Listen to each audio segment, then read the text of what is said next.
still have my movie beverage. Oh, the ice right now. Limeade. It's a little rough. Welcome, everyone, to another episode of I Can Do This All Day. I'm Dan, the part-time Avenger, and with me is Mark, the resident Jedi. Hello there. Today is the day that all have been waiting for. It is the day that we will have revels and speak of Thor, Love and Thunder. That is correct, and we are going to jump right into it, Mark.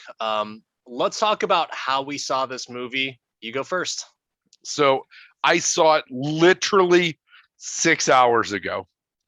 Nobody from work listens to this podcast, so it's okay. But I took a little bit of an early departure. I had a doctor's appointment. Wink, wink, nudge, nudge, say no more. And Jane Foster's a doctor. Yeah, no, totally. Yeah. And we went to the AMC by our house and booked a couple tickets. There were maybe 6 people in the theater, when we saw it. And yeah, it was a 3:30 p.m. on a Wednesday showing. So, all of the people that you would expect to be there were there. All right. What about you? I understand that you actually got in with a nice crowd. Yeah. So it was pretty awesome. I came back from Chicago back to Florida, and the first thing we did was go to a morning showing of Thor: Love and Thunder on the Saturday of opening weekend. Packed theater. Everyone, I want to say there's maybe like 3 or 4 seats that were open, and it was pretty awesome. I had the popcorn. I did not bring my Thor: Love and Thunder bucket that I purchased a couple weeks ago when we went to go view Jurassic Park, whatever that movie was called. But good time, good energy. Some people were decked out in some Marvel gear. My youngest was decked out in a Thor costume, and I was dressed regularly. I think I was wearing my Marvel hat, but yeah, nothing crazy though. No one else had like any cosplay. I would imagine that your 3:30 on a weekday afternoon did not have any cosplays or anything like that. No, nothing like that. There was not anybody in my seats though, which was nice. Yes. Well, that's cool. So how many times has that ever happened to you? Like people in your seats? Since the era of booked seats, never. But that one time, we got some time out of it. I told my wife, I'm like, nobody better be in our seats, because we booked a 3:30 movie, and my last meeting of the day went until like 3:35. So we jumped in the car. It's literally the movie theater's like less than 10 minutes down the road, and we still got popcorn and a drink, and got to in the theater, sat down. And it still was an annoyingly long amount of previews. And we didn't sit down until at least 3:50. And then I'm like, oh, not the Avatar trailer. God dang it. Hey, man, it's the way of water. I wish it would rush away. Speaking of Avatar, I mean, are you excited to see that? Not in the least. Were you excited? For anybody that's looking for us to do a deep dive into the Way of Water, we will talk about that when it premieres on Disney Plus. I get the feeling that will be a Disney Pluser for us. I just don't know about that movie. Like, James Cameron is arguably one of the best sequel directors. I've never seen a sequel to one of his original movies. I don't know if he's ever done one. So yeah, no, we'll see. I'm gonna say that I didn't even see the first Avatar in the theater. Fair enough. I didn't care. I didn't care either, but I saw it. So off of it. Mm-mm. That being said, let's get into the real movie. All right, so for everyone who has not gotten a chance to tune into our previous Thor Revisited episode, we had some predictions about Thor: Love and Thunder. So we'll kind of talk about that throughout, but let's talk about what everyone wants. Even Rocky had this, the montage. So we had some predictions on the montage. We thought it was going to be like a music heavy workout montage. I would say we're pretty incorrect on that one. It was just Yeah, I heavily mean, narrated. it was very Princess Bride. Like, is we're gonna talk through the beginning of this and set it up in this way, and then he talked about it again at the end and told the story again. But um, I was not upset that I was wrong. I loved the way they talked about it from Dad bod to Thor bod, and all that. I was a big fan of just I think that Taika at this point like can do whatever he wants. I don't care. Did you like the fact that you saw pretty much everything in the preview in that montage? Yes, because the montage did nothing but set the stage. Previews that show everything normally piss me off because they show the whole movie. This one, we saw in what turned out to be fairly insignificant parts of the plot. I guess I just wanted to see more in that montage, and there were a few other clips, but I just thought that there was something else that would have been like even better during that little workout fast forward montage or recap montage. But yeah, I mean, it didn't like disappoint me. It was just one of those things that like I just wish it would have been a little bit different. I wish I would have seen a little bit more in I just feel like there were so many just killer jokes in there, right? The guitar opening, when you go into the baby Thor montage, then you get the Jane Fonda hit. I'm like, oh, that's pretty funny. And then the Thor never skips leg day, it. Yeah. which then the way they used that later was amazing. Wait, I might have missed that one. On the JCVD move that he Oh yeah, did yeah, during the yeah, yeah. first fight, Right. that Thor never skips. Obviously, Thor never skips leg day. Yeah. So let's talk about that before we go on to some of the other stuff. Let's kind of go into the that little first battle of everything, and this kind of connects to the music.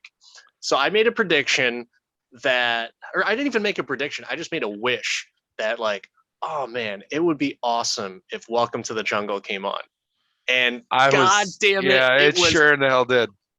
so pumped when that came on. I was so happy because that's a perfect song for that. Just going into battle, and he's just, I don't give a fuck. I'm gonna fuck all these guys up. And Well, no, let's rewind a minute because as much as I enjoyed the Guns N' Roses portion of this movie, which was a lot of the movie, I need to talk about the fact that when they finally went to ask him to fight, that he pulled his little tree hammer out and rode that bitch down like a broom. And I was just like, they're starting with this already. This is amazing. I'm just like, Thor. So good. yeah, that was funny. I think part of the joke about everything was for me is like, what the bigger joke was is that, did you know the Guardians of the Galaxy were in this movie? What? It was like literally such little interaction. I hope they got ridiculous amounts of money for the 3 minutes that they were in this movie. I just don't understand as to why they were in it at that part. They could have just montaged them and just been like, all right, I see you later. I think it's because he left with them, so they had to figure it out. Yeah, yeah. It was just very quick for me, But and Peter gave him the advice to solve the whole movie. yeah, which was kind of cool. That's the first problem that Peter Quill's ever actually solved. Mm, That's the well, wisest thing that's ever come from that character. You yeah, and I both know it. yeah. But he always had that in his spirit, right? Like I think in Guardians 1, he always wanted to be a better individual, but he also wanted to steal some shit and make some money. So it's one of those things where it's like I wasn't completely thrown off. It wasn't completely out of character for him, because if you recall too, like the very first scene that we see Peter Quill and talking about, what type of shit he got into as a person, he got in a trouble and he got beat up because he was fighting with these kids who were like, kicking a frog or something like that, or something, being mean to an animal. And so there's goodness to that character. I was impressed that they actually showed him being serious and not such a idiot as movies past. No joke. He was articulate in this film and wise. Peter Quill, wise sage. Did you think that Thor and that part was too silly? No, I don't care. I enjoy the lightheartedness of Thor as opposed to Thor 1 Thor or Thor 2 Thor. But what about he acted like, the kick-ass soldier warrior, and then he gets back to the ship and you see Sif, who's in trouble, sends out a distress signal, and then the Guardians say that they're going to go somewhere else, right? And then all of a sudden Thor goes from happy Thor to sad Thor. And like the body language is just ridiculous to me. It was like, come on, really? Would he really have done that? Is he that hard on your sleeve now that he's going to show his vulnerabilities in that way in front of these people who funny. He's always... It was hilarious that they were just like, dude, like you had to change the feeling from the last movie where they're like loving on Thor and they're like, yeah, no, they're the god of thunder, right? Although he's and then they're just like, will you please fucking leave? Like just here. Take your rock man, take your steeds, and let's make a move. I don't know. I disagree with that just because of, they helped whip him into shape and he's the only reason that they won that battle. And you'd think that there would be a little bit more respect for the God of Thunder, that he just saved the day solo by himself. But wasn't he the reason that they were on that planet? And he sitting back was the reason they were even losing the battle in the beginning? I think so. He had to plant it. His hammer had to take roots. Hammers don't take roots that quickly. Yeah, no, you're right. It's just, and he's probably been pretty annoying. I'm sure. Yeah. God, isn't that the worst? Where like you meet your hero and then they're like just super annoying or like just a big disappointment. And yeah, I guess that's what happened with him and the Guardians. So, but all right, so let's talk about the music a little bit. I know there were some other predictions. You had Led Zeppelin as one of the thoughts that you were going to have on the soundtrack, and I was surprised that there was just Guns N' Roses heavy. How many Guns N' Roses song? Like 4 It was or 5? like all of Guns N' Roses. The whole they didn't play a non-Guns N' Roses song until like after in the credits, as far as I know. No, wrong. Because they played, was it Enya? Oh yeah. Freaking hilarious. I thought that was a nice touch for the for some of that montage as well too. It was just very, it set the tone. It was almost like when Spider-Man Far From Home played the Whitney Houston I Will Always Love You song. Like that was just awesome, where it was just, it's setting the tone for the movie. So yeah, they played Only Time, and they did have ABBA and Mary J. Blige in there. Yes. But yeah, it was they Sierra in there. Who would have guessed those songs? Like seriously, like never would have thought about it. But yeah, until Dio at Rainbow in the Dark at the very end, all of the major action scenes were Guns N' Roses, right? Welcome to the Jungle, Paradise City, Sweet Child of Mine. And then as they're getting to that final battle, I'm like, what other GNR song could they use? And they come at you with November Rain. I'm like, they can't use November Rain in an action sequence, can they? Like they used all of the action sequence GNR that you would think, right? You're like, okay, that's it. There's nothing. I can't think of another Guns and given I will admit I am not the biggest connoisseur of Guns N' Roses. Like I have Appetite for Destruction on CD, I'm sure somewhere, or did at some point.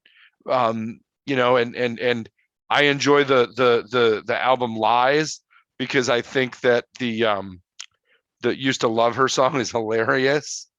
But I'm just like, man, what else are they gonna use? And man, the part of November Rain they used fit perfect. I was gonna you know what? I didn't even think about that song until after, and I didn't realize it was November Rain. And I didn't either until I checked. I'm like, that's not November Rain, is it? And I literally had to listen to it, and I was like, shit, I hate this song at the beginning, so I don't listen to the end. Yeah, it was the best part of the song. It's such a wide variety of music. I was pretty surprised, but it all worked for me.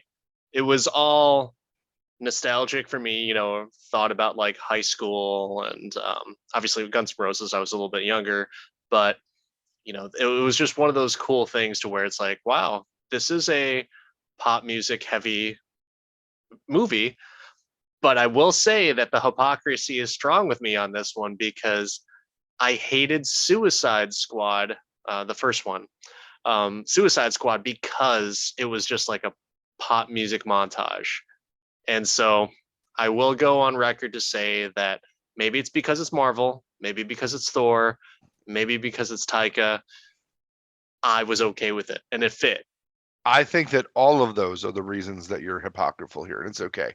And I'm going to tell you what this movie reminded me of, and that is Can't Hardly Wait. Yeah. When I was just like, oh yes. But yeah, no, this was the music was spot on, and I think Axl Rose might have made more from this movie than the Guardians of the Galaxy. I'm wondering, like, they must have gotten paid, unless like they had to pay to license that. Like Disney doesn't own GNR. Axl owns that. Does he really?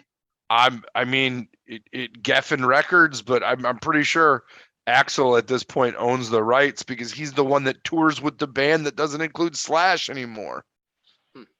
Okay. I'm sure Axl got paid from this. Hopefully. Which, all power to you, man. All power to you. Hey man, he has a Guitar Hero video game. No, that's Slash. Him, so. That's no, that's what I said, Slash. So I'm sure he's getting paid somewhere. I'm not crying about Slash making money. So, all right. So let's go on to some of the cameos and new characters or old characters. So we had some predictions. We did say Hercules was going to show up. We were wrong in the capacity that he was going to show up.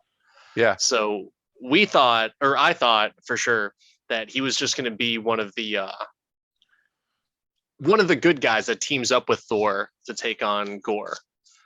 And no, instead, Thor allegedly kills his dad, and then he's pissed, and he's going to go fuck him up. But he's not dead. He's just, I said to my wife after the movie, and I'm glad that Zeus is like the Black Knight. 'Tis but a flesh wound. Yeah. I mean, he is the god of all gods. Except somebody took his thunderbolt. Exactly. But so talk to me about the casting for Hercules and how you feel about it. Because there's some divided opinions out there about Roy Kent, the god of the son of Zeus. So I don't watch Ted Lasso. I didn't know who that was. I thought he looked spot on like Hercules. I thought like, wow, I don't know who the fuck this guy is, but he looks good. You're going to have to watch some Ted Lasso. I probably won't because I'm not going to subscribe to Apple TV. So. Oh. But no disrespect. I'm sure it's great. I mean, it wins all those awards, and I'm sure it's, millions of people are not incorrect that it's a good show. I just need accessibility. That's all. I need you to get my Roy Kent jokes, so we're going to have to figure out a way for you to watch this. So I was a little bit I'm wondering though, like if there's like social justice warriors that are like, wait a second, he's I don't know, just not the typical Greek guy for Neither that. is Russell Crowe, Right. who had a disturbingly bad Greek accent in this movie. So if the social justice warriors are coming after everybody, it's Russell Crowe. But I will say that Brett Goldstein is a little thin, in my opinion, to be Hercules. For a character that's been played by The Rock and Kevin Sorbo and all these bigger yoked out guys, You Hercules missed. in Brooklyn, Arnold. Okay, good. I'm glad that you said No, that. I wasn't doing that. No, I'm not missing your man. But Yes. all these yoked out dudes like uh, Brett, an amazing podcaster, by the way. Hmm. He's got a really good podcast, Movies to Be Buried With.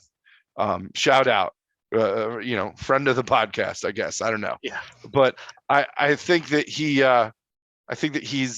just like not what our brains tell us is Hercules. He's got Unless, the chest hair. That's about it. yeah.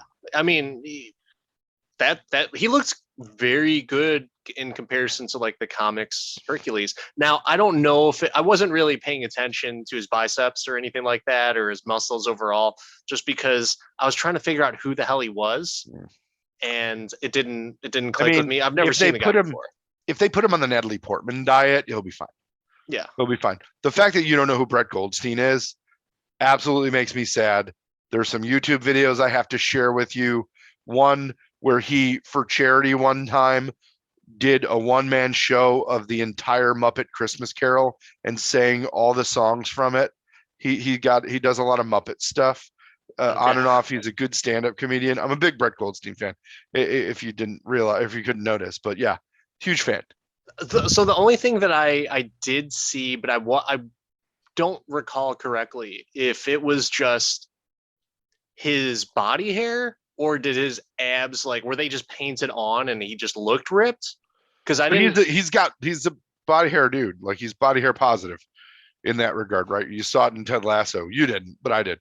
Um, he's got a real thick beard. He was in like the proper Marvel Comics Yeah. Hercules outfit with the strappiness. Like I have a halter, but not a shirt. Because why do I need a shirt? Um, you know, and I don't have a little dress like my dad. Oh, that was amazing. The Zeus with the pirouette thing. I was like, at least they're having fun with this. I was a little bit disappointed though that like you had Hercules there and he's gonna be a bad guy, you know, in quotes, bad guy. Um, I hope that's like a very quick, adversary, and it's like, oh wait, no, we're on the same team. No, I hope they do it like they did Ragnarok, and he becomes the number two to Thor, and they do a back and forth because Brett Goldstein is hilarious, and having Goldstein, Taika as Korg, and Thor going back and forth, that would be. I'd watch that movie. That could be a 5-hour quest movie, and I would watch the shit out of it. I'd watch him go to Mordor. I'd watch him go back from Mordor. If they were to do another Thor, which we might be getting ahead of ourselves, if they were to do another one, and Taika is directing it, it could break the space and time continuum because it's just going to be the most ridiculous movie ever. So at the end of the movie, it did say Thor will return. Yeah. It didn't say in what movie. So Yeah. in the past, they've given us the movie that they're going to return in, like the name of it. So it could be that Hemsworth is in, but Taika may not be, because as we know, Taika's next move is a Star Wars movie. True. Yeah. And I'm stoked on that. I'm sure it'll be good. I'm 100% sure it'll be good. I enjoyed his character in The Mandalorian, and I enjoyed the episode that he directed. I think it was the only episodes he directed were the ones that he were in, right? I think so. I don't remember the whole list. I mean, I could look it up, but I mean, I don't think it matters. I think that it was solid. Yeah. But yeah, I'm all for it. Um, for some of the other cameos or other characters that were in the movie or reintroduced or whatever, I was on the money with Sif. I was surprised. Jamie Alexander, the actress who plays Sif, I didn't recognize her when Thor went to go rescue her. And it wasn't until later on that I was like, oh, yeah, that is Jamie Alexander. She looked a little bit different. Maybe it's because she just got It's been a killed while. or almost It's killed. been a while, and she was missing her left arm. Yeah. Yeah, which is wow. That's very interesting too, because I don't know if that's a nod to Thor, because there's a point in the comics that Thor has his arm chopped off.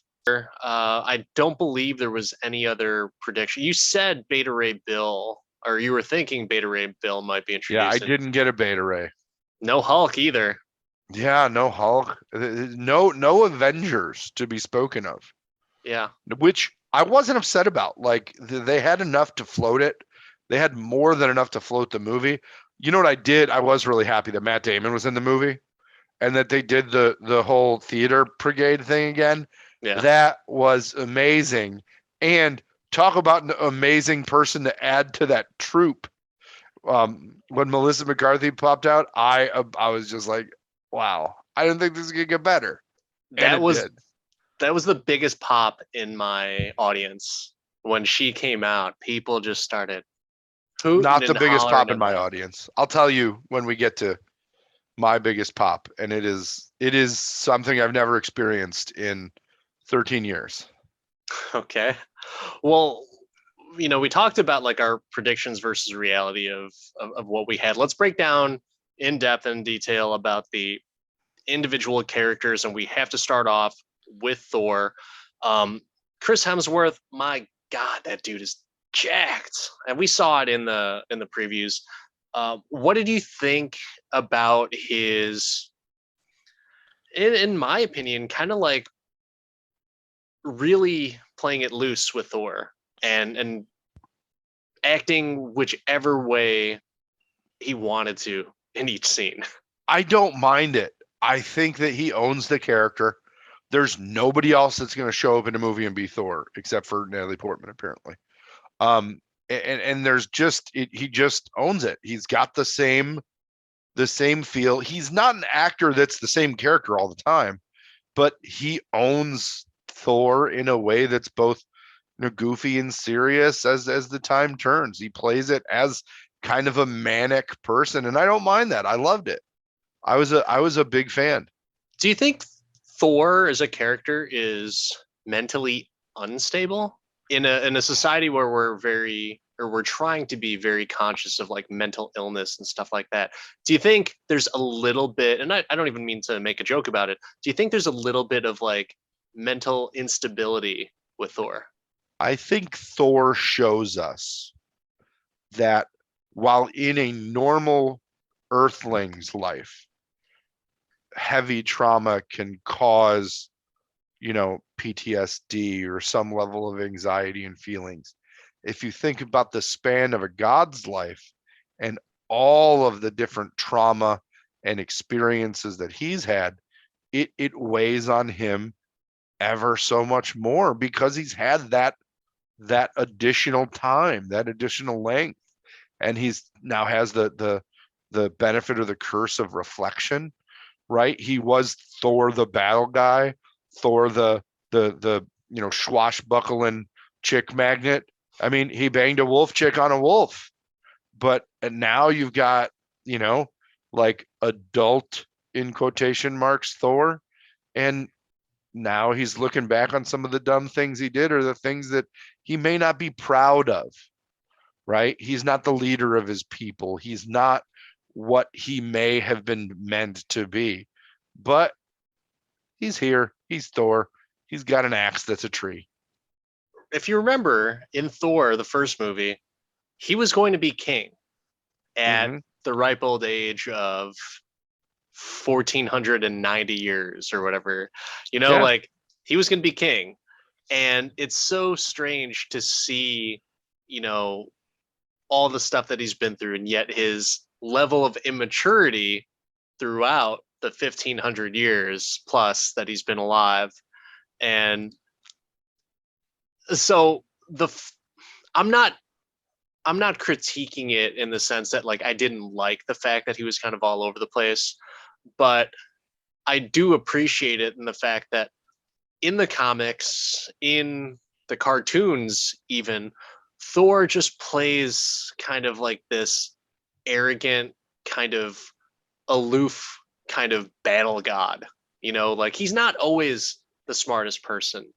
He'll kick some ass, but he has like an aura about him that people can get the best of him. And so, for any of those people that complain, like, oh, Thor can defeat anyone, it's like, well, no, because he has that mentality of someone who doesn't need to prep, who doesn't need to be, the well-oiled machine. He could just stroll in on game day and win.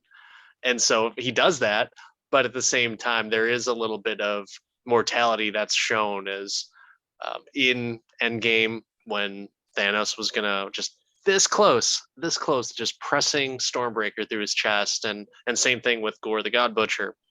We'll get to in a few minutes. So I'm okay with it, but I was curious because I've heard some people just really critique it like this is ridiculous. Like Thor, how many arcs is this guy gonna have? And didn't we see him change? I think I don't care. I like that we get Tycho's writing and Hemsworth being his authentic self. I think that it doesn't need to be a serious role. It's a comic book movie. yeah. And you know what they did? They made this a comic book comedy that still had depth to it. It still had characters you were frightened of. It still had peril. But it also had, just hilarity and a bunny Mjolnir. I mean, there was so much good stuff in this movie that I like. That Thor's kind of a frat douche. I Yeah. like it. I don't mind it at all because you can either be kind of a funny douche or you can be an uppity douche. And that to me is what the comics write Thor as oh, thou me. No, just stop. Just have a beer and chill out. There was another Thor, the There's a mighty mighty Thor. Thor. Yeah, Jane Foster. What were your thoughts on her? I didn't mind it at all. I love to see Natalie Portman back. I'm a big Natalie Portman fan since, The Professional. I celebrate her entire catalog. The only thing that bugged me about it is that it took Mjolnir so long to put himself back together again. Like, I don't remember that from a comic, but I didn't read a lot of Thor. And Stormbreaker, they showed these really cool like zappy zap things. It was like the sword from Legend of Zelda. If you swung it the right way, it shot out its own lightning bolts and stuff, right? And then now Mjolnir has all these cool little tricks, and it does magnetic bullety things, and I'm just like, I didn't love that part of it, but the way they backstoried it and the way that it was like the command of Thor, I was okay with. I thought the way that they wrote it in, I was worried that they wouldn't have enough time to do the backstory on it and make it make sense. But the Thor and Jane montage, I thought was better than the Thor getting his Thor bod montage because it really took you through, that relationship, them growing apart, and then, I didn't feel like we missed anything, which was kind of a big hill to climb in my eyes because they wrote her out of the last movie. She wasn't in it. There was nothing. And then they brought her back. They showed what she'd been doing. Sadly, they gave her cancer, but I loved the fact that they got her in there with a why. With why are you here? Interesting thing about the cancer. I read an article today that there's, I don't know if it's just a clickbait article, if there's like one person or a handful of people, but in the article, there was like a headline or some type of Twitter response or something just bashing the movie, saying you should have given some type of trigger warning that there was going to be cancer in this movie. And I was thinking to myself, like, what the hell are you talking about? Like, I understand that anything can be triggering to someone, and especially if you lost someone to cancer, and myself included, to where it's like, yes, that can be triggering to someone, or at least draw up some type of emotion. And isn't that what a movie is supposed to do? Is like draw emotion from someone, whether it's a good one, bad one, hatred, love, whatever it is. Have you heard about that? I haven't, but I feel like maybe that clickbait person who wrote that article, and clickbait articles can be really good or they can be really shitty. I mean, it is what it is, but maybe that person needs to deal with some of their grief. It sounds to me like somebody who hasn't dealt with grief may not deal with this movie well. And there are things in movies that I think the goal of a movie in general is, and a successful movie should take you through a gamut of emotions. And anybody that's dealt with any loved one that's had cancer and gone through chemo and sat, even the scene where they have Jane sitting there taking her chemo, right? Like, I remember going through that with my mom and being like, wow, this is like the most boring and somber place ever. I love that she's positive and just trying to talk to somebody about it. Like, I love that this character that doesn't have this attitude. You lost a pasty. This attitude of defeatism, right? It shows that she's worthy.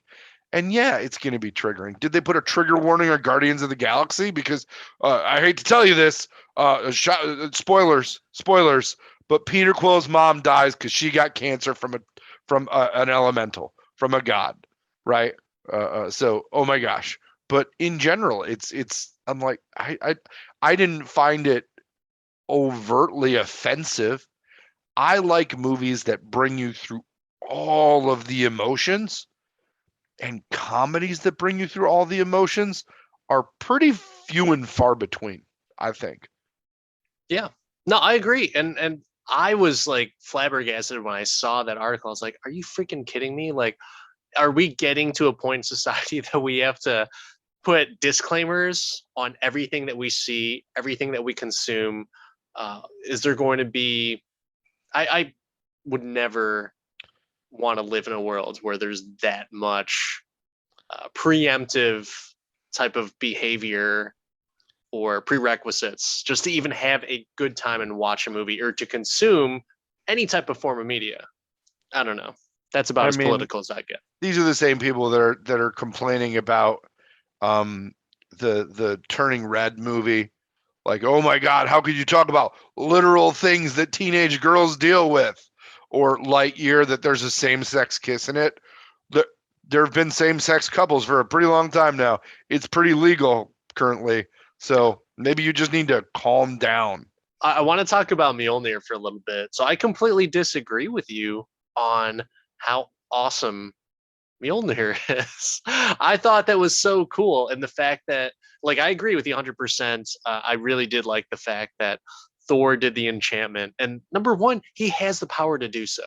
So that's one of the cool things about him as a character is that, you know, he had that little low point in his life. And the fact that he still has the power, the will, and just magic to enchant that hammer and say protect her at all costs, and that's what happens. So it's pretty awesome that works. To clarify, not upset about what Mjolnir did. It's more of a why wouldn't it come back together for Thor? Also, the one thing that it didn't throw me off. It wasn't like a bad thing, but the possible overstretch, if any, in this movie is now you've given Thor's weapons attitude. I'm like, okay, we've gone a little bit too far. We've got that. To me, if you ask me if there was anything where they went a little too far with this movie, like the inanimate objects having an opinion, maybe just a little bridge too far. I mean, they're freaking magic hammers and axes. I understand that they were, sourced for or forged in a dying star, but I was just like, well, it's funny because he's never broken the fourth wall with his hammer before, and now all of a sudden we're doing that. You know what? By the end of the movie, I was fine with it, but it also, like, I don't know, not to complain. Loved the movie, loved all of it, like nothing I would erase. But that, now that you mention it, and I thought in my head, wait, it was moody. It was the moody hammer. Yeah. And I totally understand why you would think that, because I, to a certain degree, thought that as well too.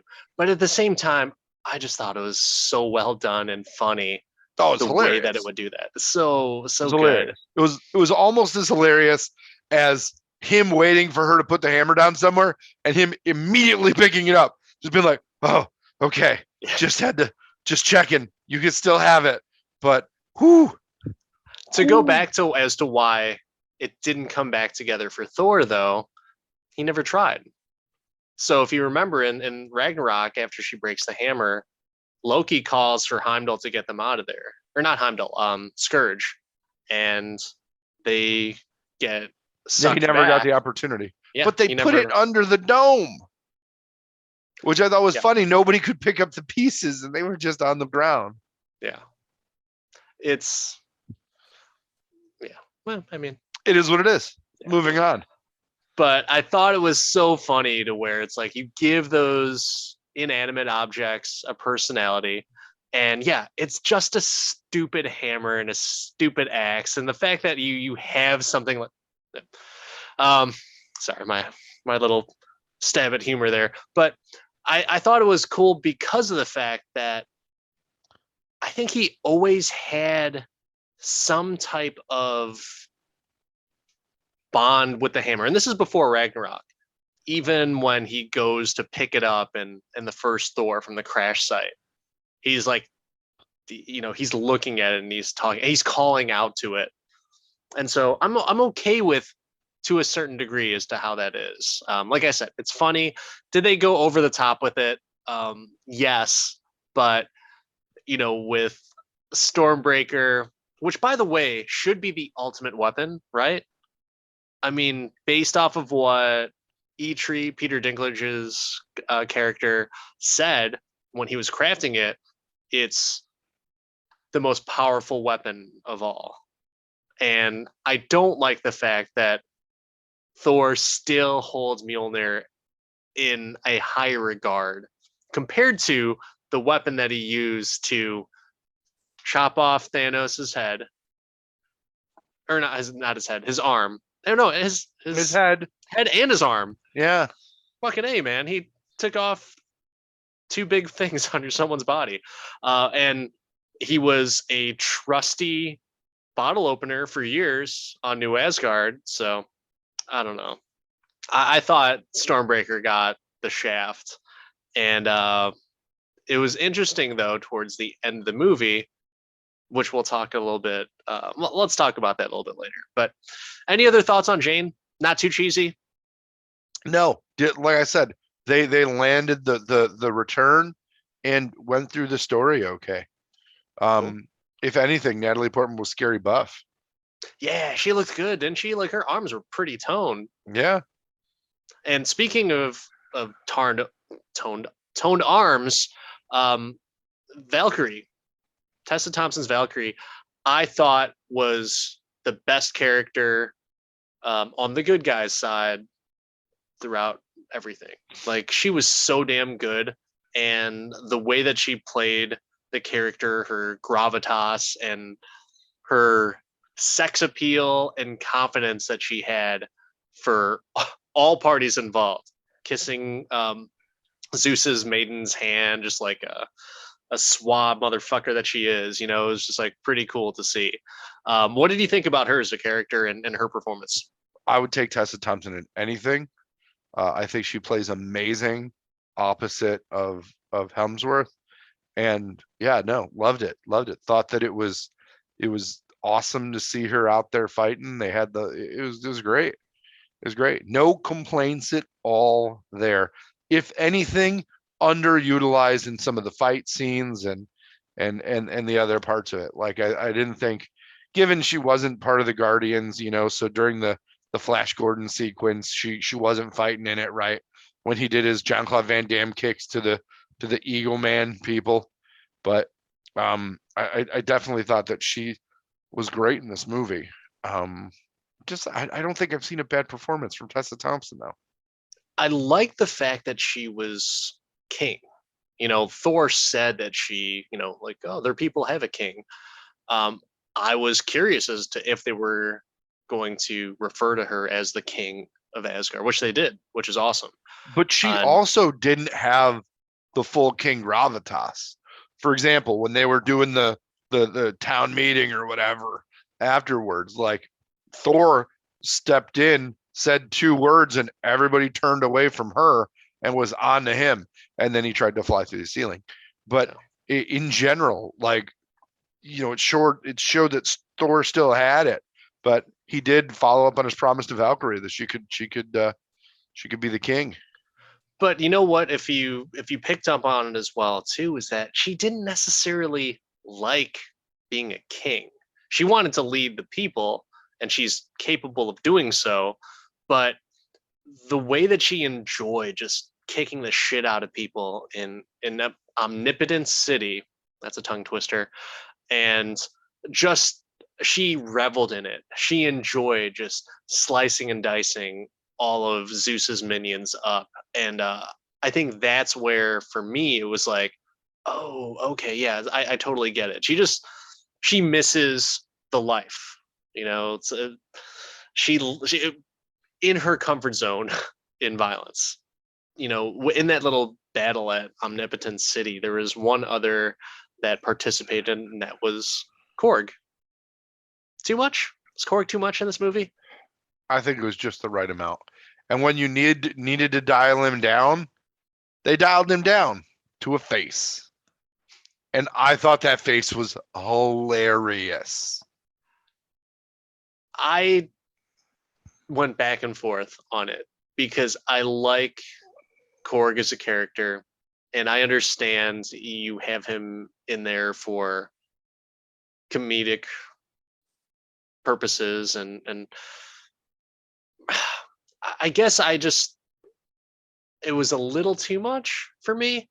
I didn't dislike it. I was just like, oh, okay, I get it. Yeah, another joke. Like, I There were thought it was so one of many those layers things. to the Korg jokes, though. So Yeah, many layers. Like, and they called it out. They gave you the story of how the Korgs were born. yeah. Right. And then they went to Korg with the mustache because she tied him into her hair. And then Korg's mate had a mustache like Freddie Mercury. It was just, the Korg jokes were on point. I loved it. And the fact that they still took him on the journey because he was just a face, it was great. I'm a big Korg fan. I mean, I like the character as well too. I guess it was just one of those things where everyone had comedy. Every single character had comedy, and I was just like, can we? If you're gonna give comedic efforts to all characters, someone needs to be dialed back. And I think out of everyone, Korg should have been the one to be dialed back. But that's just me. I've got to say, you give everybody something, and Korg being there in Omnipotent City, you thought he died, and it pumped up Thor. It was the push he needed while also not losing a main character. Yeah. Right? Like, you didn't need to kill Aunt May to get Thor to beat the shit out of Zeus. And that was a balance for me. You didn't want him to kill Jane. You didn't want him to kill Valkyrie. So what do? You have Korg there, and turns out the fact that rocks have been falling off him since Ragnarok, that's okay, because that's all it is. He just attaches to some rocks. It doesn't hurt him. Gore, the God Butcher, Christian Bale. Prediction was this guy can do no wrong. I still stand by that. Overall, Christian Bale as Gore. I mean, that first scene, I thought like, holy shit, we're in for it for this movie because that first scene was freaking awesome. And I loved the fact that he was able to play and Taika and the writers of the movie were able to set the table right and really kind of talk about something that strikes home with me is questioning gods and their validity. It was very interesting to me in the fact that like you have all these people that were loyal to the god. They all die except for one, and the god's just like laughing about it. And he's like, What do you mean? No, no, I've been loyal to you. Where's the reward? And I thought he just played it so well. And it really spoke to more of a serious tone and not to offend any listeners of those who are very religious, but kind of almost talks to the point of like how ridiculous religion is. I kind of like that fact to where it's like questioning as to why people blindly have faith for certain things. But I think that that's it just takes a shot at paganism, or what are called the pagan religions, the religions pre-Christianity, in a very real way, because pre-Christianity you had specific gods for specific things. Like it wasn't one omnipotent god, which is why you had Omnipotent City, right? There's so many different gods out there. Now, the only thing that bothered me about Gore, now I loved Christian Bale's performance. The beginning threw me off a little bit because I'm like, what are we watching? What is going on? And the dialogue wasn't really clear, and you got there eventually, right?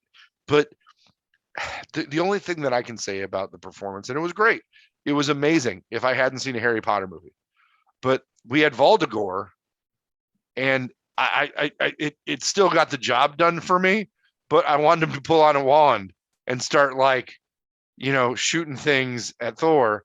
And when we got to his tent, I'm like, now he's doing fucking magic. Here we go. Here we go with his magic sword, and he's summoning up some Dementors to come at Thor. What is going on here? Right? So I thought visually I know that the comic he looks like that. I understand. But you could do some things. he doesn't look like that in the comic. People were bashing his appearance that like this doesn't look because the comic accurate Gore is jacked, but his face looks like Voldemort. And Christian Bale was actually talking about in an interview where he's like, "There's no way I'm going to rival Chris Hemsworth in terms of physique. So what other way can I rival him?" And so that was one of those things where he was able to kind of be able to have his like creepiness and his on-screen presence be the intimidating factor as opposed to being jacked like Chris Hemsworth. The intimidating factor, the scary factor, he was scarier than any character in Multiverse of Madness, and that was a horror movie supposedly. Like he was scarier than anything in there. I just like, and I agree that the comic Gore had no nose, and it was very, very Voldemort-y. But I feel like, I don't know. I wanted it to be less Voldemort-y, and I guess you could have if you had like if he would have had the tentacles or any of the stuff that Gore has in the comics to be more Gorish. But I think that I understand the decision to let Christian Bale with minimal makeup. Like I know that his entire skin was covered in makeup, but in the end of it, right, minimal prosthetics, be the expressive, amazing actor that he is. I can't argue with the decision. I'm just telling you what was in my head for the first half of the movie. And then those little things, I'm just like, never good another. When are you gonna do it? Let's go. Let's go. So, did you get enough god butchering from Gore? We didn't get to see much of it, right? For a god butcher, he was pretty shitty with that sword. Yeah. So I guess, and I didn't think about it till after I read something, is that all those distress calls were Gore. So those were all the ones that he was like fucking people up, and so I was like, oh, I guess I would have gotten that, but I would have liked to seen like a god butchering montage, or even like a quick few seconds of a montage. And I love actors that have the ability to draw that emotion within themselves, which then projects it onto the audience, and the audience has some type of emotional, physical reaction to it. So Christian Bale can't do any wrong. I just wish they wouldn't have killed the guy off at the end. That is my regret. It's like, oh man, he was like the second best villain we've ever had for a Marvel movie. Great, we're back to like shitty ones. Another they gonna fight another Doctor Strange. Gonna fight So, Wanda again. Is Wanda so not dead now? would you say Wanda was a bad villain? I don't think Wanda was a bad villain, but I think that she didn't have the gravitas of a Gore or a Thanos or even a Loki. Loki was a better villain. So we've got Gore, Christian Bale. We want more of him. We're not going to get more of him, but he really did knock it out of the park. Let's bring some levity into the conversation. The goats. Okay, so I told you I had a story about the goats, right? The goats were the biggest thing, the biggest reaction in my theater.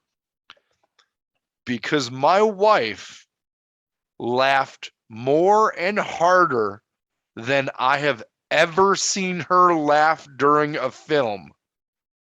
Like at borderline obnoxiously loud cackling every time the goats were on the screen. Like just like like loud enough to where I'm like, the fucking theater can hear you. What? And I'm just like, oh, there's like 4 people. It doesn't matter. I hope they're enjoying this. But like, not the first time they did it, or just the second time that, like, every time they whip the goats through, when they hook the goats up to the fucking to the boat, like it really, the screaming goats from the meme absolutely got her. And I thought it was really, really funny too. Not to that level of exuberant laughter. But yeah, she's really self-conscious about that now, because I told her, I'm like, oh my God, you're like that person in the theater that was just loud. And she didn't believe me. And I was like, oh man, if I wish I would have taped it. It was, like I said, 13 years we've known each other. And I cannot remember any time of her just filling a theater with a cackle like the screaming goats of Thor, which I'm gonna say, like, the first time you're like, oh, okay, they're not gonna use okay, it's a little gag. No, they committed to that bitch and rode that shit to Asgard. And I'm gonna say that I, by the end of it, I was a huge fan.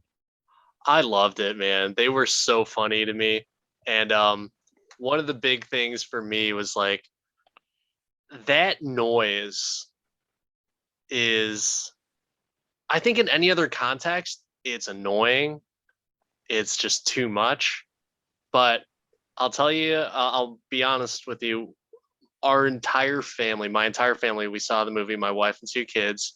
When we went home, all we could just keep doing and talking about what the movie was the goats.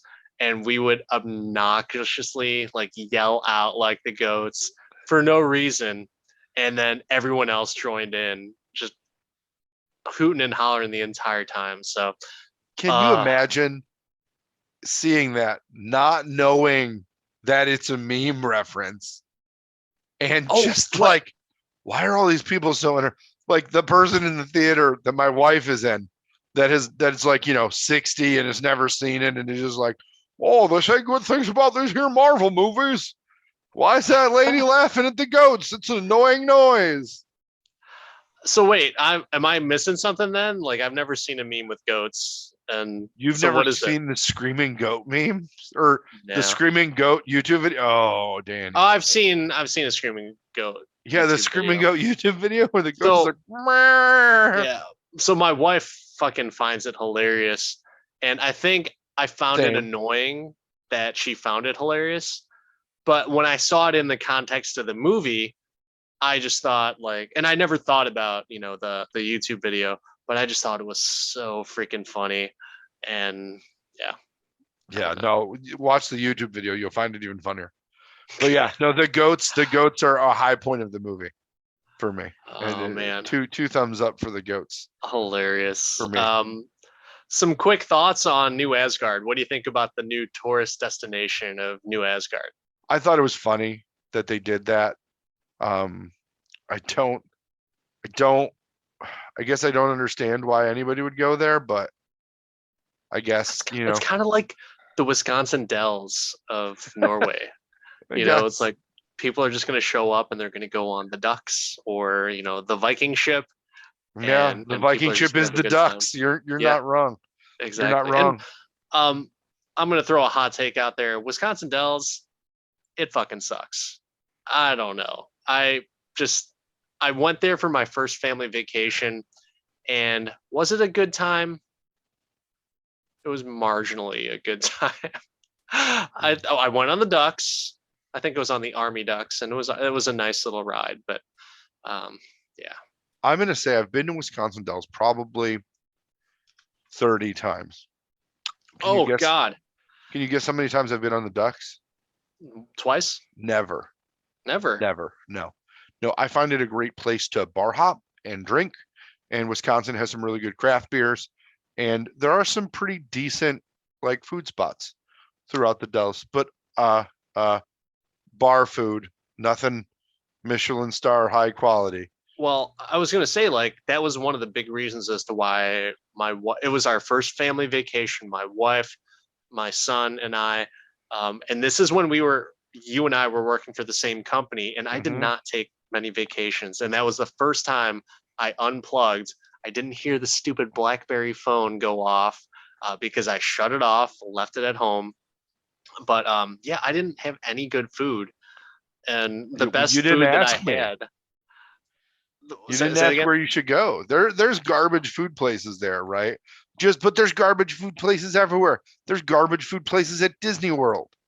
The best meal that I had was at Cracker Barrel on the way home because I was like, No, thank fucking God I'm done with the Wisconsin Dells. no, you went to some bad places, man. You went to all the Starlight cafes of Wisconsin Dells. Fuck you, Starlight Cafe. I will go on record, Disney. I actually like the Starlight Cafe. It's fine. No, no, I you like the can take little your little chicken sandwiches and shove them up your ass. There are a million better places to eat in Disney World, in Magic Kingdom, within a 2-minute walk of that place. That I will never step foot in there again, no matter how Chuck E. Cheesy it feels. I will happily buy a burger and load that bitch up with lettuce, tomato, onions, mushrooms, and just like pile it up till I have a salad's worth of Enjoy that cold, soggy burger. Enjoy it, because it's Disney. Hey, terrible. holler at your boy. I will totally. I'll Mm. sponsor, or Hey, I'll have you sponsor Starlight Cafe on the podcast one day. So oh, Disney, I know you're listening, Disney, if but you want to talk about some of the good food places, we'll just give Danny a list of places to go, like Sleepy Hollow and all the good, the Friar's Nook, all the good places in Magic Kingdom to go eat I've that been to aren't the all those Starlight places. Cafe, I'm just saying, I and they're don't think better. Starlight Cafe just gets too much hate. So Oh, hate, hate, hate, hate, hate. You know what shouldn't have got? You know what I hated a little bit on this movie that annoyed me was that Heimdall's son wanted to be called Axel, and asshole, as Korg called him. yeah, asshole. I think that the reason it annoyed me is because it is not the best Axel from the '80s that kid should have wanted to be associated with. Um, but you couldn't fit that music into this movie in any way, so it's okay. It was okay in the end. But what'd you think of they brought in the next generation of Asgardians. It was teetering though for me that it was like, this is getting too ridiculous. But I love the fact that Thor enchanted all of them to do that. And I was like, what the hell is he talking about? Like, they're gonna get butchered, and he just wants to make a run for it with these kids. But it was cool to see them, like the teddy bear one where he holds Yeah, it up no, and shit's just shooting out of his eyes. Pretty awesome. the And crazy ginger kid. yeah. And I did love the fact that, one of my wishes for going into Thor: Love and Thunder is that I wanted to see badass Thor, eyes glowing, and God damn it, I got plenty of eyes glowing, lightning coming out from this guy. So it was pretty awesome. He was an ass kicker for sure. No, I don't think as much of an ass kicker as in Ragnarok, but he certainly kicked some ass, and those kids kicked some ass too. And I bet they had fun shooting it. And for all of them to watch that movie with their parents or family, friends, whatever, I bet that's just like, yeah, I was in that movie. I'm the coolest kid in school. Do you know who some of those kids were in that movie? I know some of them were. You had Natalie Portman, Chris Hemsworth, and was there someone else's kids in there as well? So all of the starring people had their kids in it, right? Taika's kids were in it. Oh, he was, All okay. of Hemsworth's kids were in that movie somewhere. Like the full Hemsworth clan were in that movie. I know one of the boys were like the younger Thor running in the little montage, Right. and his daughter was Gore's daughter. Was Love. Yeah, Yeah. yeah, yeah. But his other kid was part of that group of kids. Oh, no kidding. Taika's kids were part of that group of kids. Christian Bale's kid was part of that group of kids. I saw an interview where Taika made or somebody sent me and showed me an interview. Somebody being my wife. All credit where credit's due. Where Taika just made a joke about it being cheap labor, and they were already kind of there. So That's awesome. Yeah, no, they threw their own kids into that scene, and I loved it because they didn't like make a thing of it. But I would bet you that like Taika's kid was the kid with the crazy ginger hair and stuff. Like if you went back, and I plan on when it's like available, and in about 40 days, I'll be able to watch it on Disney Plus. So I'll be able to like break it down and just kind of look for resemblances and things. But I thought that was really cool that I was driving home scrolling through the cast list just looking for last names, and they're there. Like all of them are there. At the end of the movie, when Gore wins, he is pretty much defeated Jane and Thor, and he's at Eternity to make his wish, which I actually confused Eternity with. I thought that was the Living Tribunal when I first saw him, and my son asked me, and I was like, I'll tell you later. And I looked back, and it's like, oh yeah, duh, they said it in the movie that's Eternity. But Gore's gonna make his wish, and Thor says like, whatever, he could have fought him and tried to not get him to make his wish, but he's just like, whatever, man, just do whatever you want, but you don't have to go down this path of wishing for God annihilation across all the universes. But you could just wish her back. You could wish your daughter to be back. And Christian Bale's I like the fact that was the resolution to everything, because why does everyone think that like revenge is the only thing that's an option? And he comes up with or I'm sorry, Jane and Thor come up with like, you could save her if you want. That's your choice, asshole. I mean, he is Thor, leader of the Revengers, so it was a big step for him as a grown-up. He was ready to be a papa at that point. Did you buy Gore just doing that 180? I think that Gore didn't spend his whole life being immortal. Gore didn't spend eternity as a god. He has a lot of humanity to him as a person, and at the beginning of the movie, like they showed that all these people sacrificed. I sacrificed. and he was mad at the time. But I think that if anything we've learned from superhero movies is that revenge never satisfies. Gore almost questions, he wants to bring her back. He's like, but if I bring her back, I'll be dead. She'll be alone. And then Jane looks at Thor and says to Gore, it's like, she won't be alone. Which is, this is where I'm thinking about it in hindsight, where if I was Thor, I'd be like, did you just appoint me to be someone's guardian? Like, I don't know, man. I like playing Xbox and working out and stuff. Like, I didn't sign up for this kid shit. But once again, going back to his interaction with the children and, empowering them, which also empowered him to go into that final battle, there was resolution there that was understood.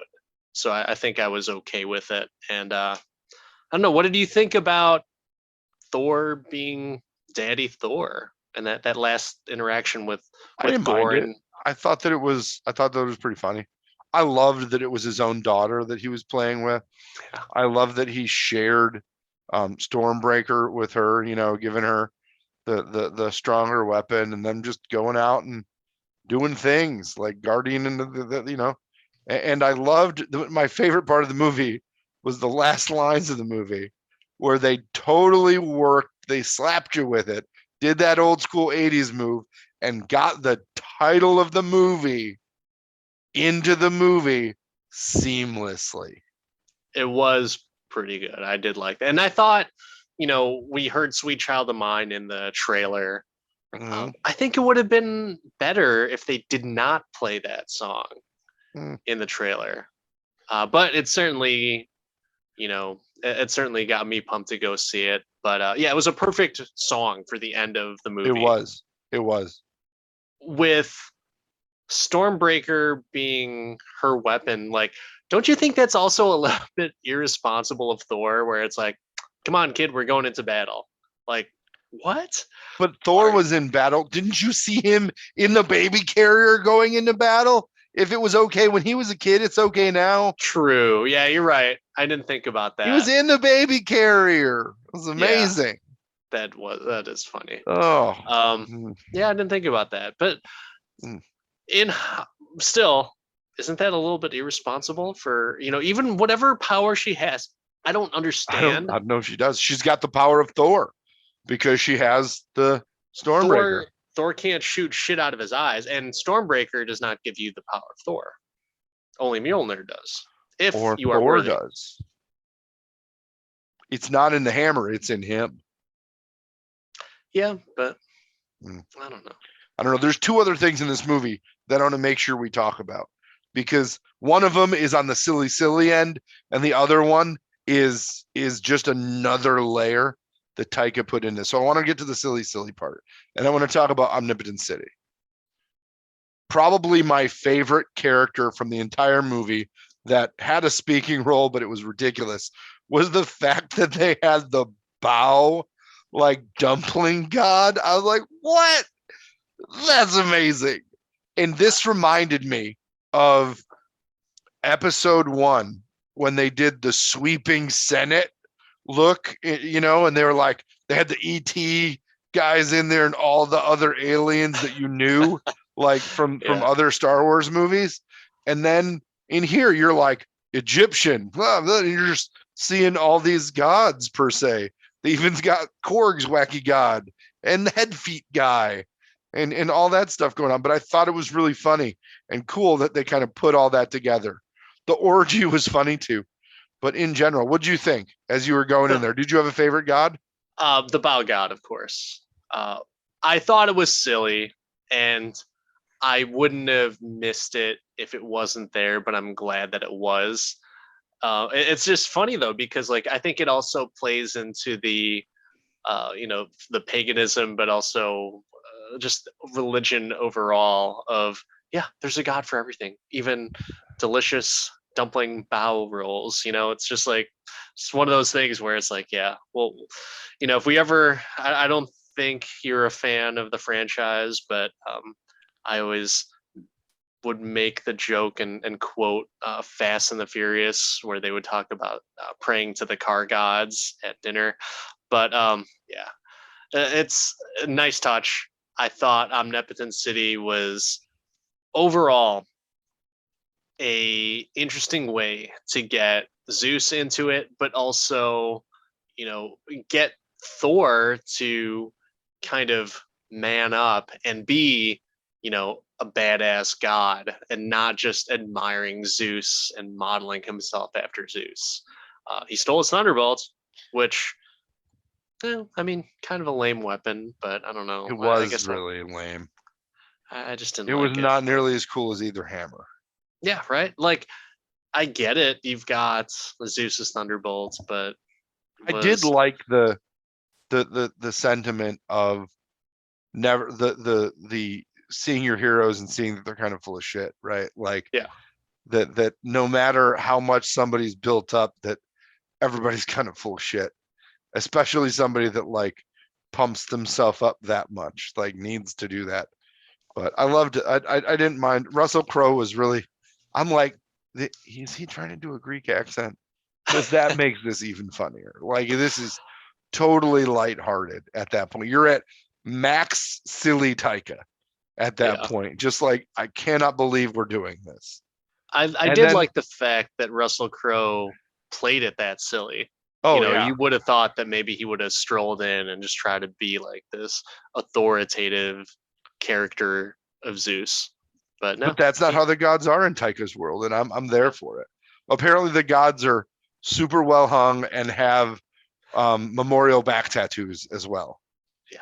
So once I think we'll name this episode Thor Love and Buttocks because um, it was just they zoomed in on his little back tattoo of everything, like he had his tribute to Loki and everything. But I love the fact that when Zeus did his little flick, um, all the maidens next to him just pass out, and Yeah. then when he gets uh, or he puts Thor's clothes back on, all the maidens are like, fuck, whatever. Yeah. And also that Jane and Valkyrie were like, nope, we're fine. Yeah. It's pretty awesome. It's just like they enjoy it. They enjoy getting into a little bit of trouble, and they enjoyed themselves a little bit of God of Thunder as well. So the other thing I wanted to bring up was something that I think is the polar opposite of the Omnipotent City, silly, goofy, like spam a lot version of this movie. And I want to talk about some of the cinematography. I want to talk about the fact that they went overexposed, almost black and white. Like they Sin City clerksed it up in there for a minute just to build just to build around the gore figure and really serious it up for a minute. That there were some really we're up against something here. There is a very big this is serious times. The stakes are high. And I didn't think that was in the bag for Taika and was thoroughly impressed. And there was a reason for it too. So yeah, you bring up a really good point because I really like that, and I was thinking to myself like, oh man, this looks really awesome. I knew I saw it in the trailer or part of it in the trailer, but even just the uh, when they first got to whatever freaking place that it was, his little shadow tent, and it, they said like, oh, there's all the color is gone. It's like, oh yeah, because he lives in the shadows and all that stuff. And so like, oh cool, there's a reason as to why things are black and white. It's not just some type of random arbitrary director trick. In this, not even the case. It was just like a very cool, like you said, cinematic way to shoot, and adds a little bit of depth to the story as well, but also some danger to Gore the God Butcher is to like, oh yeah, that's why he's gonna be the most powerful, because he didn't seem that powerful when he was on New Asgard. No, and again, they're like, hang on, get the colors out of here. There's no screaming goats here. Let's get the silly out for a minute. Let's wash this down. Let's make you focus. And I loved it. I was at the time I'm looking at it and I'm like, man, this has such like a 300 feel or a Yeah. Sin City feel. Just Yes. this grit and gravitas to it that, I mean, they flipped it with the super ginger and the bunny hammer and all that. But I mean, they gave it a minute and it was there. And I really loved it. I really loved it. And I think, it, like I said, it gave a little bit of danger to it. But at that point, I thought, oh, are they going to win, or are they going to be able to, obviously they're probably going to win, which they didn't. Surprise. Yeah. But were there going to be any type of casualties? So at that point, I thought like, oh, they're fucked. Someone's going to die, or something's going to happen to like one of the children or something to that effect. But yeah, they played it well. Like they had that little surprise where like, yeah, Gore won, as he should have. He was the most powerful in that particular spot that they were fighting, and that's it. It's done. I got to call out one more silly thing. Did you notice the neon sign above the entrance to the interior of the boat? No. Oh. I may have. What did it say? So you remember they were inside, they were drinking in the boat. So it was the boat bar. Yeah. The entrance to the boat bar, they had a round sign that said cocktails and dreams. Oh, yeah. And I was all about it. Not to just go back to the silly, but, I think that we've talked about, most of the areas of this movie where we have an opinion. I want to talk about some of the after the credits stuff that we saw. We talked about Hercules a little bit. Did you stayed for both credit scenes, I'm assuming? One of the first time ever somebody from the movie theater came in and said, there's 2, stay for the second one. I was like, what? That's awesome. Good job, you. And then you could pick up everybody's garbage. There's only 4 of us. It's fine. Yeah. What did you think about, let's call it Force Ghost Jane, or the fact that she turned into a Jedi? So I loved that Idris Elba was back. I was surprised to see him. And it's interesting, though, then, because it kind of opens up a lot of doors. So Jane's in Valhalla. Does that mean she's not done in the MCU? Are we going to see her again? Are we going to see Idris Elba again as Heimdall? Because there's something. Because let's say, he gives her the invite. You can stay here in Valhalla. And if you don't, well, then where do you go? Well, I mean, you technically could have all of them back. You could have the mother, you could have Hopkins, you could have all of them back. But it also sets up Thor giving up his life to be with Jane in Valhalla. Mm. So it gives up both ends of it. But would he know? Would he know that she's in Valhalla? You never know. Well, the way she died, yeah. She didn't die. She disappeared like Yoda. You and I both knew Yoda was going to be a Force ghost because he disappeared like Obi-Wan. Again, the Jedi aspect of it, right? So again, I was a little thrown by that scene, and they do leave so many options open. I thought for sure Natalie Portman, especially as they moved that character along towards the ending, I thought she signed a Harrison Ford contract. Like, hey, I'll do it one more time if you kill my character. Yeah, right. And then that after credit scene, I'm like, oh, maybe she didn't. Maybe she didn't. It's interesting though that they leave it open. And you know what? If they don't do anything with that end credit scene, okay, that's fine. Yeah. Because there's a couple MCU end credit scenes that they haven't done shit with. So at least they can if they want to, or if Natalie Portman wants to. So I loved it though that Idris Elba was back, because I had heard that he was just done with Marvel. Like he didn't want to be a part of it. It might just be incorrect information that I read, or maybe that's actually the truth. But it's nice to be able to see him as a character, and you got a chance to see his son, who we've never heard about, but it's kind of literally never heard about. Yeah, it was a nice connection though, where he's like, "Hey, thanks for looking after my son." I'm like, yeah, good. that's awesome that that's the case. It's even the mightiest of the mighty are not immune to being gracious and wanting to give compliments. You know what sucks though? Not only was he the Walmart greeter at Asgard, he's the fucking Walmart greeter at Valhalla. Mm. Homeboy needs better representation. Well, yeah, no, that's a funny one, but a lot of people were pissed when he was cast as Heimdall, just because like, wait, Heimdall's not black, and it's like, well, You go tell Idris Elba that. Go look him in the face and tell him that. Go ahead, buddy. I never even knew that that was an issue, but I guess like for anyone who is a avid reader of Norse mythology would be like, oh yeah, I can understand that. But you know what, man? I thought he was a really great character. I was sad to see him die in Infinity War, and it's cool. It was great to see him back. Yeah, I So, agree. Agree. Loved it. Speaking of Norse mythology, you'd mentioned that this movie kind of thumbs its nose at religion.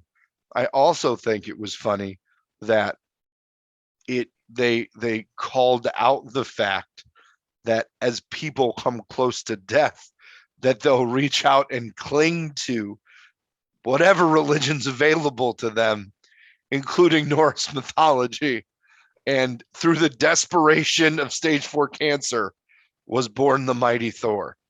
If I had stage 4 cancer, I guess I would pray to Bow and anyone else that could help me. So Pray to Bow that I get some good dumplings is what I do. Yeah. I know that where you live, you'd be doing that right now. I need some good food. So I think we had a pretty good deep dive into Thor, but what do you predict for Thor's next adventure? He'll make an appearance in the Guardians movie, would be my guess. But I don't know. I really, all of the other MCU properties are so up in the air right now. I can't see a connection. He's not going to show up in Black Panther. Like, I don't think he will. He won't be an Ant-Man. Like, where It is Quantumania.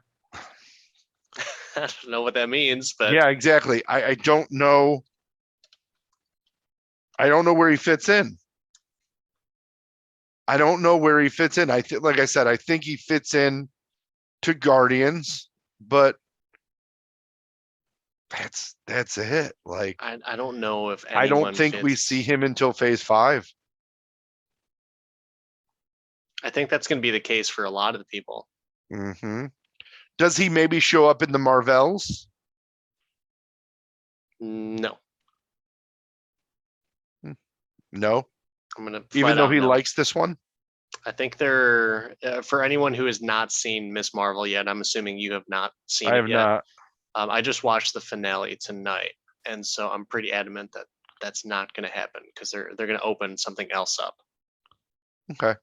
Well, we'll have to have a chat about that after I binge watch all of them now. Some of the Marvel stuff, I've just been waiting until they're all out, and then I'll watch them. But he's not going to be in Fantastic Four, not X-Men, not Blade, not Captain America 4, not Deadpool 3, not Shang-Chi, not Spider-Man 4. And that is everything that's rumored right now. So unless he shows up in Guardians, which could very well be the Oppo montage that they did at the beginning of this, just to set up where the Guardians are at. He could show up there, but that's not him moving his character along. That's just that. Yeah. We'll see. But Mark, before we go, can you do Thor Love and Thunder all day? Oh, I could absolutely do Thor Love and Thunder all day. I would go back and see this movie again. And like I said, in 40 days, I'm probably going to watch it multiple times when it comes out.